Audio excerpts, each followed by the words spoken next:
કાનોડાને જાણે ઉછેરવાનું કામ કરતા હોય ને એવું કામ તમે આજે વૃક્ષ નારાયણનો જન્મ આપી અને ત્યાં આગળ એનો પ્રાણ પ્રતિષ્ઠા કરીને તમે કર્યું છે. તમને બધાને હૃદયથી ખૂબ ખૂબ અભિનંદન. એક આપણે ત્યાં ભજન હતું, ઝાડમાં નથી પોતાના ફળ ખાતા રે ઉપકારી એનો આત્મા. આપણે શું કહેતા? ઉપકારી આત્મા કોણ હતો? ઝાડમાં પોતાના ફળ નથી ખાતા રે ઉપકારી એનો આત્મા. તો પરોપકારી છે. એ આખું જીવન પોતાના માટે નહીં, પોતાના બાળકો માટે નહીં, પોતાના વંશવેલા માટે પણ નહીં, એ તો પરોપકાર માટે જ પેદા થાય છે. અને જ્યાંથી જન્મે છે ત્યાંથી કરીને શેખ સુધી એ પાંદડા પોતાના જયારે આવે તો દર વર્ષે પાંદડા નવા બનાવે છે અને બધા પાંદડા ધરતી માતાને ખોરાક તરીકે આપે છે. અને ધરતી માતાનો ખોરાક શું છે? વૃક્ષના પાંદડા. અને દર વખતે પાંદડા પાછા પાડે ક્યારે ખબર છે? ધરતી માતામાં પાણીની જયારે જરૂરિયાત ઓછી હોય ને અને વધારે હોય ને, ધરતી માતા પાસે પાણી ઓછું હોય એ જ ટાઈમે પોતાના પાંદડાને સૂકવી નાખે. કેમ? એનું જે પાણી છે ને થળિયા માટે, મૂળિયા માટે ધરતી માતાને આપી દે અને પોતાના પાંદડાને સૂકવી નાખે. ઉનાળાની ગરમી જયારે ચાલુ થાય ત્યારે પોતાના પાંદડાને પીળા પાડી એમાંથી જે પાણી એ બધું પાછું રિવર્સ પાછું આપે. અને જે ધરતી માતામાંથી જે લીધું હોય, જે પાણી લીધું હોય, રસકસ લીધું હોય, એ દર વર્ષે ફરી પાછા એ પાંદડાને આપી દે ધરતી માતાને કે માં તારો ખોરાક તને પાછો આપું છું. કોઈનું કંઈ જોતું નથી. અને કોઈ પંખી આવે એને ખવડાવે, એમાં કોઈ માળો બાંધે, એની અંદર એના માટે રાજીપો વ્યક્ત કરે. ફળ કોણ ખાશે? જે આવે એને ખવડાવો. જે ખાશે એનું ભલું થશે. એનો કોઈ ચાર્જ નહીં લેવાનો, એનું કઈ લેવાનું નહીં, બસ આપી દેવાનું, આપી દેવાનું, આપી દેવાનું. અને મૃત્યુ પામે ને, એ જયારે વૃક્ષ મૃત્યુ પામે એ પછી એમ ના કે મારા શરીરને દાટી દો, એમ કે મારા શરીરમાંથી કોઈકના ઘરનો ચૂલો સળગે તો સારું, કોઈકને અગ્નિ સંસ્કાર આપવા માટે મારું કામ આવે તો સારું. એટલે દરેકે દરેક વસ્તુ પોતાની બીજાના ભલા માટે વાપરી દેવાની.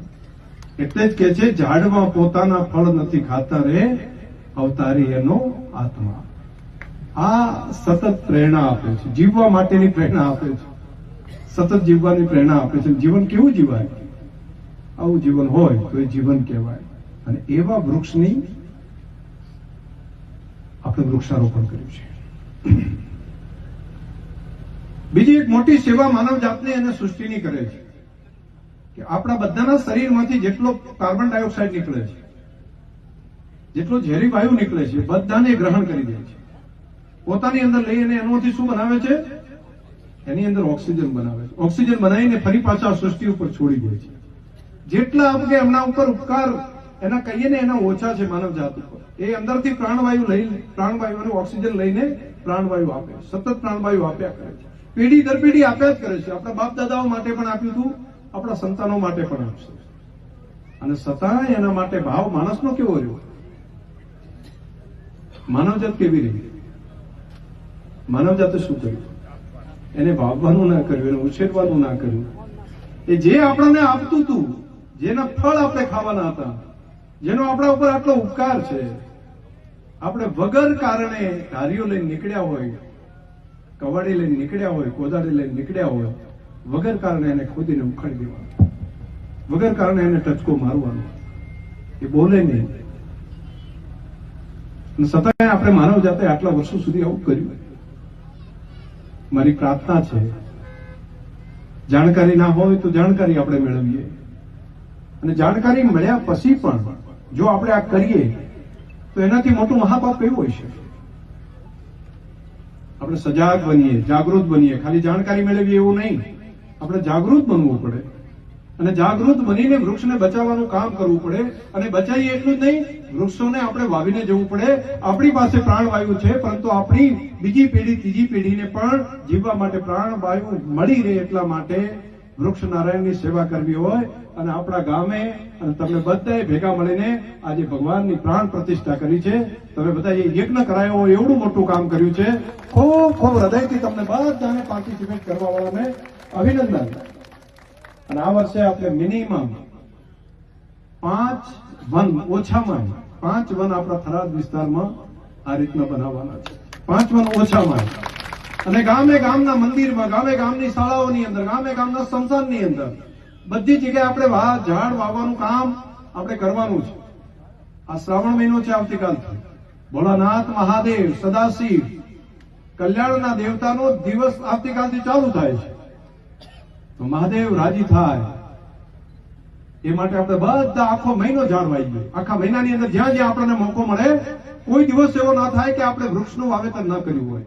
રોજે રોજ કોઈને કોઈ જગ્યા ઉપર આપણે વૃક્ષ દેવતાનું વાવેતર કરીએ, એનું સિંચન કરીએ, એને ઉછેરવાનું કામ કરીએ, તો ભોળિયો ભગવાન ખૂબ રાજી થશે, ખૂબ રાજી થશે, એને ખૂબ ગમશે.